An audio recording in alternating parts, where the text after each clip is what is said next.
বাছুর জন্মের সময়ে প্রাথমিক স্বাস্থ্য ব্যবস্থাপনা উন্নত মানের হতে হবে। জন্মের পর বাছুরের নাভি যাতে 7 দিনের মধ্যেই শুকিয়ে যায় সেজন্য প্রতিদিন নাভি পরিষ্কার করে টিংচার অব আয়োডিন লাগাতে হবে। প্রসবের পর উম্বেলেকাস বাছুরের নাভি 1 ইঞ্চি পরিমাণ রেখে এবং সিল্ক সুতা দিয়ে বেঁধে দিতে হবে। মা যেন নাভি চাটতে না পারে সেদিকে লক্ষ্য রাখতে হবে। নাভি যেন ছিঁড়ে না যায় এবং মাছি না পড়ে সেদিকে লক্ষ্য রাখতে হবে। বাছুরকে শুকনো পরিষ্কার স্থানে রাখতে হবে। রোগ প্রতিরোধ ও চিকিৎসায় করণীয়। মা গাভীকে নিয়মিত টিকা দিতে হবে। তাহলে মায়ের রোগ প্রতিরোধ ক্ষমতা উত্তরাধিকার সূত্রে বাছুরও পাবে।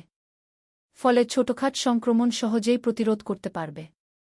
বাছুর যাতে পর্যাপ্ত শাল দুধ পায় সেটি নিশ্চিত করতে হবে। খামার শুকনো ও পরিষ্কার পরিচ্ছন্ন রাখতে হবে। চারণভূমি যদি গরু ছেড়ে দিয়ে পালন করা হয় যতটা সম্ভব পরিচ্ছন্ন রাখার চেষ্টা করতে হবে। গাভী যদি স্বাভাবিক প্রসব না করে অর্থাৎ বাছুরের জন্ম হতে যদি ডাক্তারের সহায়তা লাগে তাহলে সেসব বাছুরের নাভি ফোলা রোগ হওয়ার ঝুঁকি থাকে। বাছুরের নাভি না শুকানো পর্যন্ত 70% ইথানল এবং ক্লোরহেক্সিডাইন দ্রবণে দৈনিক চুবিয়ে দিতে হবে। এই দ্রবণে 70% থাকবে ইথানল এবং ক্লোরোহেক্সিডাইন আর বাকি অংশ বিশুদ্ধ পানি। আর ইথানল আর ক্লোরোহেক্সিডাইন থাকবে সমান সমান।